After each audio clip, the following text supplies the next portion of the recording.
Hey everyone, and welcome back to the channel. Today, we're diving deep into one of the most memorable and, let's be honest, absolutely jaw-dropping ties in Champions League history. The clash between Bayern Munich and Sporting CP back in the 2008 to 2009 season. For Bayern fans, it was pure bliss. For Sporting fans, well, it was a harsh lesson in European football. But for the neutral, it was a goal fest of epic proportions that still gets talked about today. So, buckle up as we relive this incredible knockout stage showdown. Let's set the scene. It's the round of 16. Bayern Munich, a perennial German powerhouse, were having a somewhat turbulent domestic season under coach Jurgen Klinsmann, but in Europe they were a different beast entirely. They had topped a tough group featuring Lyon, Fiorentina, and Steaua Bucharest. Their squad was packed with legends: Luca Toni, the Italian goal machine; Miroslav Klose, the king of headers; the electrifying Frank Ribéry, and a midfield anchored by Bastian Schweinsteiger and Mark van Bommel. They were a team built to score goals, and lots of them. On the other side, we had Sporting CP from Portugal. Coached by Paulo Bento, they had navigated a group with Barcelona, Shakhtar Donetsk, and Basel. While they were the underdogs, they weren't to be underestimated. Their squad boasted future stars like João Moutinho pulling the strings in midfield, the tricky winger Yannick Jalot, and the ever-dangerous Brazilian striker Lisbon. They were a talented side, known for their technical skill and fighting spirit. The stage was set for a classic European encounter. The first leg took place at Sporting's home, the Estadio José Alvalade in Lisbon. A home fixture in the first leg of a knockout tie is crucial. You want to build a lead or at least keep it tight to take to the away leg. The Sporting faithful were in full voice, hoping their team could pull off an upset against the German giants. The first half was cagey, as you might expect. Both teams were feeling each other out. Sporting had a few half chances, but Bayern's defense, led by Lucio, held firm. Then, just before halftime, the floodgates opened. In the 42nd minute, Frank Ribéry, the man they called Scarface, weaved his magic.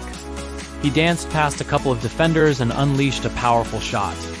It was a moment of individual brilliance that broke the deadlock and silenced the home crowd. Going into the break 1-0 down was a blow for Sporting, but what happened in the second half was something else entirely. The second half was a masterclass in ruthless efficiency from Bayern. Just over 10 minutes after the restart, Miroslav Klose got on the end of a cross to head home, making it 2-0. Then, the real pain began for Sporting. A penalty was awarded to Bayern, and Ribéry stepped up to coolly convert his second of the night. 3-0. Soon after, it was Luca Toni's turn. The big Italian striker did what he did best, finding the back of the net not once, but twice in quick succession. Suddenly, it was 5-0. To the away team. In a Champions League knockout game, it was a complete and utter demolition. The Sporting players looked shell-shocked. The fans were stunned into silence. Bayern weren't just winning. They were dismantling their opponents piece by piece. Every attack looked like it could end in a goal. The combination of Ribéry's pace and trickery, Toni's finishing, and Klose's aerial prowess was simply too much for the Sporting defense to handle.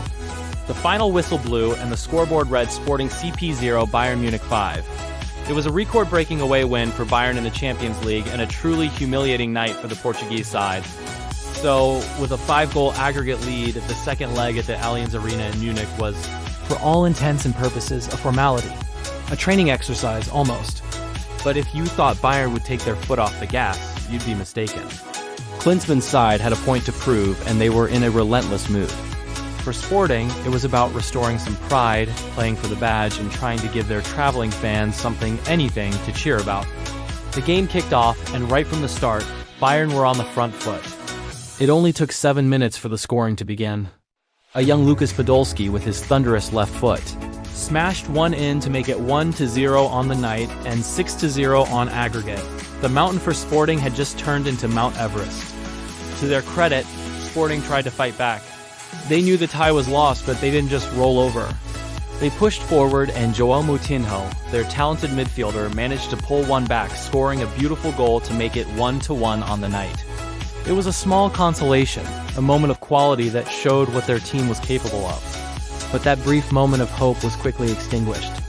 Just before the 40-minute mark, a comedy of errors in the Sporting defense led to an own goal by Anderson Polga, 2-1 to Bayern.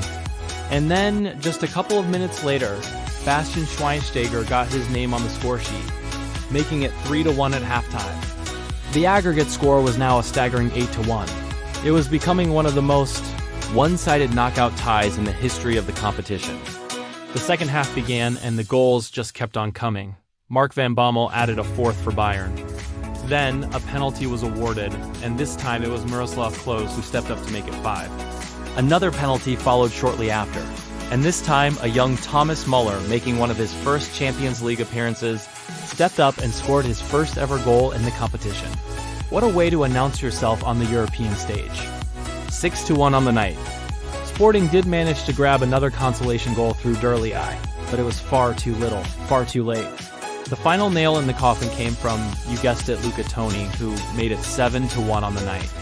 The final whistle blew, sealing an incredible 7-1 victory for Bayern in the second leg. The aggregate score? Looking back, what does this tie tell us? First, it showcased the sheer ruthlessness of that Bayern team. When they smelled blood, they went for the kill. Ribéry, Toni, Klose, it was a forward line that could tear any defense apart on their day. Second, it was a brutal welcome to the elite level for some of Sporting's players. It highlighted the gap that can sometimes exist between the very top clubs in Europe and the rest. But it's also a reminder of the unpredictable and sometimes cruel nature of football. This 12-1 demolition sent shockwaves across Europe. Bayern looked like serious contenders for the title. Their journey, however, would end in the very next round in another memorable, high-scoring tie, but this time they were on the receiving end against Pep Guardiola's legendary Barcelona team. But that's a story for another video. For now, the legacy of the Bayern versus Sporting clash lives on. It's a benchmark for dominance, a statistic that gets brought up every time a team racks up a big score in the first leg. It was thrilling, it was brutal, and it was unforgettable. A true Champions League classic, for better or for worse, depending on which side you were on. What are your memories of this tie? Were you as shocked as the rest of us watching it unfold? Let me know down in the comments below. I love reading your thoughts and recollections of these classic matches.